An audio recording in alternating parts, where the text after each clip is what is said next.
Chapter 18. The Dream of the Bell of the Holy Virgin. Some dreams are not for one man or woman alone. In their universal implications, they are mythical utterances of the collective unconscious. They are dreams for the people. This is a dream that comes out of the Western collective unconscious, the dream of a man of this century, in his early 30s.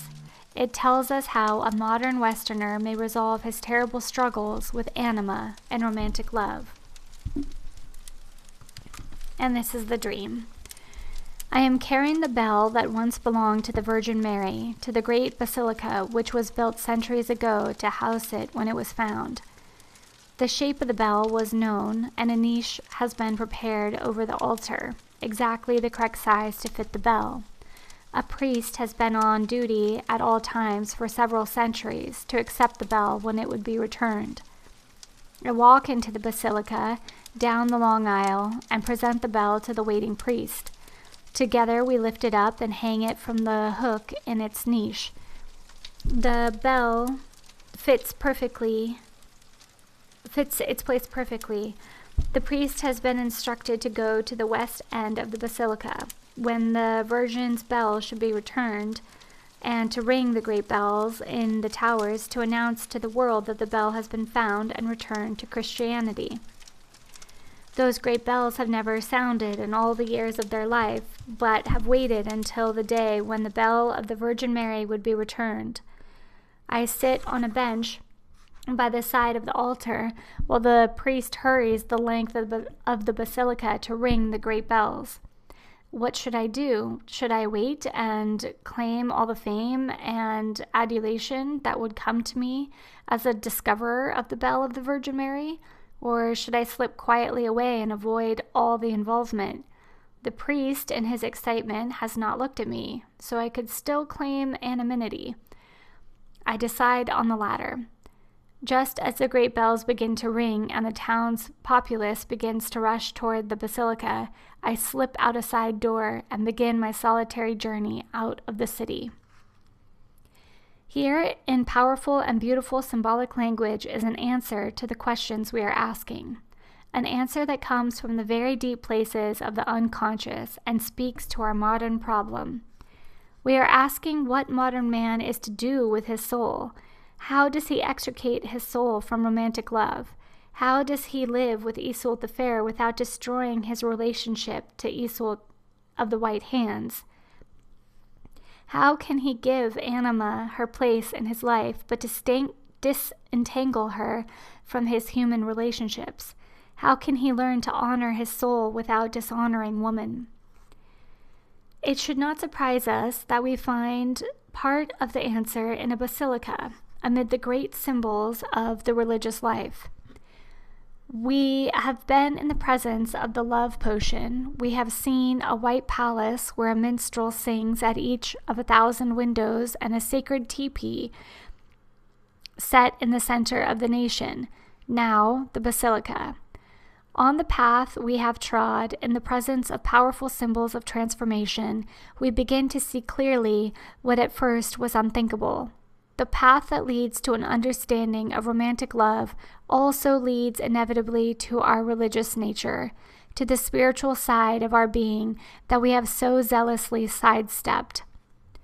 We have learned that romantic love draws on a huge power system in the unconscious, an energy so great that we can only speak of it in the language of religion and mysticism. We adore, we worship our beloved. When we are in love, we are completed. We are in heaven. We die. Here is revealed the quest for Godhead, fire from heaven, spiritual enlightenment, meaning, consciousness of self. In the West, as in no other culture in history, this huge force is routed not into our religion or our mystical life, but into our human loves. Romantic love has become the channel through which this awesome force flows into daily human life. Now we are asking what we are to do with this awesome force. How can we channel it correctly so that it will enrich our lives in the realms both of spirit and of relationship, rather than sabotage them? This dream answers us in clear and vivid language. Put the divine part of yourself back into the cathedral where it belongs, and live the human part of yourself where it belongs, in ordinariness and simplicity. We must take our soul out of romantic love and return it to an inner place, the inner cathedral. The weary traveler who trudges to the door of this great basilica is covered with the dust of a long journey, exhausted from the weight of a burden he has carried for centuries. This bell is too large and heavy to be carried by a single mortal man. It is too heavy to be carried in the personal ego life, too awesome to be put into his personal relationship with mortal woman. It is too great a burden to place on his marriage. They have already snapped under the weight. There is only one structure large enough and strong enough to hold this bell. It is the basilica. Since the 12th century, when the first Tristan took the bell out of the temple, drank the love potion, and began to try to contain the power within his love affairs, Western man has struggled to carry the bell. He has tried to carry the bell within his personal life, his marriages, and his worldly empires. Now, nearly 1,000 years later, he has forgotten that the bell had a divine origin. He has sacrificed the sacred to the secular and psyche to ego for so long that he can't remember to whom the bell belongs. His back is nearly broken, and he is weary unto death with its weight. His mortal human relationships are in shambles from the crushing burdens he has placed on them. But he knows no other way. He doesn't remember the basilica. He doesn't know where it is. This bell is our experience of anima. It is her voice. It reminds us of the words of White Bison Woman. A voice I am sending as I walk. Like the bell, anima sends forth a voice for us to hear. She sings, and her song draws us into inner life. Her power is to give immediacy to the contents of our unconscious, to manifest the archetypes as living, breathing images whom we experience as forces living within us. The bell represents lyrical knowledge of a man's psyche in the same sense that Hispanic people speak of el modo lírico, knowledge that comes of direct experience rather than of intellectual activity. The bells and music of Christendom have been the only voices by which the West told of the spirit without getting lost in concepts, abstractions, and words. The bells send forth a sound that is pure feeling, that darts past the mind and sets up an involuntary reverberation into the soul. Anima, like the bell, has the power to reveal the Dionysian side of spiritual existence, where truth is felt with the senses, felt in the images that flow from the unconscious, felt as a living encounter with the inner persons. Indeed, the bells are among the few remnants of Dionysus in our Western religion. They call us to music, hymn, dance, feeling, to at oneness with the cosmic drama of sacrifice and rebirth. The bells recall that King David danced before God. The dream tells us that this bell does not belong to one's ego. It belongs, like the sacred pipe, to an inner nation, to an inner Christendom. It was known that something that belonged to all, that it was the church's duty to guard, would one day return to the basilica. In symbol, this means that something that belonged in the arena of the spiritual life, outside the personal ego life, that should have been guarded reverently in the inner world, has been lost. This is our soul. This is our psyche. Lost at first in the unconscious, it went wandering out into the ego world. Through the love potion, it was projected into personal human relationships. We tried to make the superpersonal into the personal. What belonged to the unconscious, we tried to make a fief of the ego. But this power is destined to be given up by the ego, to be returned to the inner cathedral. It is difficult for us to imagine what it means to return a part of our lives to the cathedral. It does not necessarily mean to become involved with an external collective religion. It does mean to differentiate between what belongs in our external lives and what belongs to the inner self. It means to take something that we have been trying to live through our external relationships and live it instead in a quiet, private, inner place, a place that exists only on the level of spirit. Deep within each of us is such a place, a crystal chamber, all compact of roses and the morning, a great basilica where true voiced bells wait to announce the return of soul from her wanderings. To return anima to the cathedral means for a man to sacrifice something on the level of his ego life, to sacrifice his claim to live his soul by projection on woman. It means to take that burden off an external person and place it within the powerful inner edifice that was made to bear it. Sometimes dreams are given us at a time when we must face a death of ego, a sacrifice of some level on which we have lived, to compensate our fears and our dismal expectations. Dreams give us a sense of proportion and lend us courage by showing us the beauty and glory of the thing we do, which we can't see for ourselves, and the splendor of the life that awaits us on the other side of our sacrifice. To return anima to the basilica is a sacrificial act. All men have the option of trying to live anima through other people.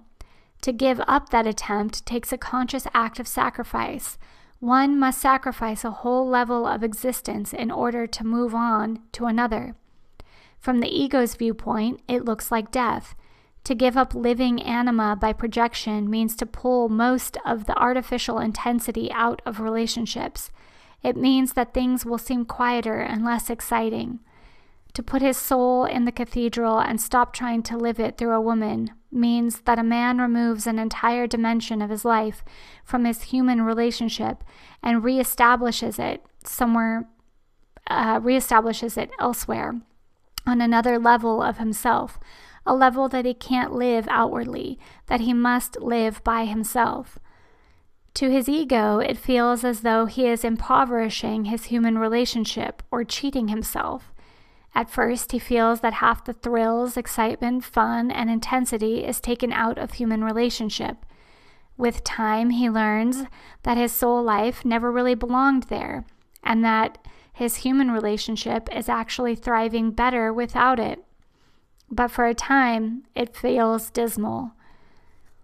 This is the feeling that this bell carrier has, the dreamer of the dream. If he gives the bell back, he feels as though he is giving up something in his personal ego life. It is also the feeling the foolish Indian scout suffered when he was warned not to touch the spirit woman. He felt that he would be giving up something he wanted, something that excited and thrilled him on the ego level. The symbolism of the great basilica, the pealing of the great bells that have waited all their lives for the return of the sacred bell, tells us of the glory and the beauty that waits on the other side of the sacrifice. By this imagery, the dream tells us that our egos do not really lose anything by putting our souls where they belong, for the cathedral is inside us, it is part of us, and what seems to be lost to our egos is not lost, but transformed into something on a greater level, something with the towering immensity of the basilica, with the ecstatic beauty of the voices of the great bells. In fact, our ego empire has never truly insulated us against the mysteries or against the call of the basilica. As we have learned, the soul finds its way into our lives through one great open gap in the ego's armor, romantic love. This is why romantic love, this curious blend of the numinous and the deadly, has become the strongest single force in our culture.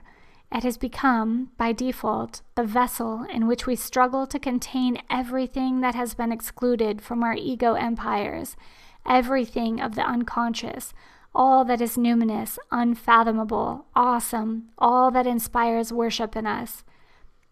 The dreamer of the dream came to understand this. The wise Indian scout understands it in the presence of white bison woman. He sees that he is in the presence of something of another world, and that he must not try to keep it for his ego, but return it to the place that has been prepared for it, the one place that is powerful enough to contain it. If Tristan had had this dream, if he had understood this dream, could he have done differently with the love potion and with Iseult the Fair? Like the dreamer, he could have gone out the side door, silently, anonymously.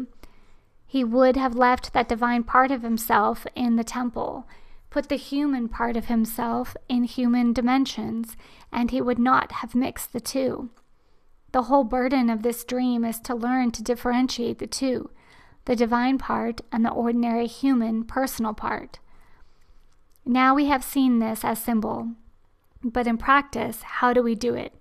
How do we return this bell to the temple? How do we make a new home for this divine, overwhelming part of ourselves that we never asked for, but that we always find tucked away under an arm or loaded on our backs like the bell? Dr. Jung used to return a patient to his ancestral religion as quickly as possible if that person could do it. He would send a Catholic back to confessions and masses, a Jew back to the synagogue, a Parsi back to his native roots. If that way is open to a man or woman, it is the simplest and most direct way to return this divine part of ourselves to the basilica. But for many people, this is not possible. The ritual and symbols of external, culturally transmitted religion is no longer have life for them. For such people, and there are more and more of them, there are other ways. One has to understand that the ultimate basilica, the ultimate cathedral, synagogue, or temple is inside. What is required is not so much an external collective religion, but an inner experience of the numinous, divine realm that is manifested through the psyche. For such people, that religious life, the basilica, is found in the daily hours of solitary meditation, symbolic ritual, active imagination, interaction with images flowing through fantasy, ethical confrontation with the inner persons who reveal themselves in our dreams. This is the symbolic life, taken voluntarily, consciously, with an attitude of reverence, with the same devotion and intensity that the medieval Christian mystics put into contemplative prayer, or the Hindu puts in the vision of Shiva, or the Zen Buddhist puts into Zazen. I hope I said that right. By such a life, we find our way back to the primordial ground from which all religion grew. The individual dreams, visions, and vivid personal encounters with the persons of the inner world. Before ever there was dogma and doctrine, there was Jacob wrestling with an angel, Paul struck down on the road to Damascus by a vision of Christ, Gautama seated beneath the Bodhi tree, seized by the oneness of the universe. There is an inner temple, but it looks more difficult to us and it seems more solitary. One feels like the man of the dream who, having delivered the precious burden to the holy place, lets himself out a side door into a dusty road and walks off into anonymity as far as his personal life is concerned. This is perhaps the most moving and powerful event in the dream, the decision of this modern Tristan not to only give the bell back to the holy place, but to give up the power, the adulation, the drama, the ego importance he could have had from having the bell in his personal possession. His exit through the side door is a true and correct sacrifice of ego, a genuine transformation. Unexpectedly, this event reveals to us that one of the root issues in romantic love is humility, the humility of an ego that is willing to give up inflating and puffing up its ego world, its personal relationships, into a dramatic power system. A deep humility is required to return that divine part of oneself to the cathedral. Probably Tristan could have done no differently than he did. Western man has to drink the love potion. He has had to find his way to anima and to the gods in the only way he knows. But with the centuries behind us, he has spent his time in the forest of Morois. He has wandered far and carried a heavy burden along the countless dusty roads. He has fallen in love and out of love. He has betrayed and suffered betrayal. He has married Iseult of the White Hands, and yet he has wandered away in loneliness, always carrying the bell, always seeking Iseult the Fair in his loves, looking for her image in every face he sees. He has the right now to learn from the past, to learn from his experience, and to learn from his dreams. If Tristan will learn today from this dream, he will make Iseult the Fair the queen of his inner world, the sole figure who will conduct him inwardly into the presence of the gods. He will take her to the inner temple and place her upon a throne of gold. It fits her, for it has awaited her for many centuries. He will cease trying to find her outside in a mortal woman or in the external circumstances. And after Tristan slips out the side door of the basilica, he will make his way quietly to a castle in Carhax. There he will seek a chamber where his wife awaits him, Iseult of the White Hands.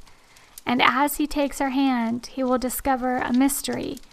Iseult, whom he left enthroned in a vast basilica, has been restored to him in a correct form and on a correct level.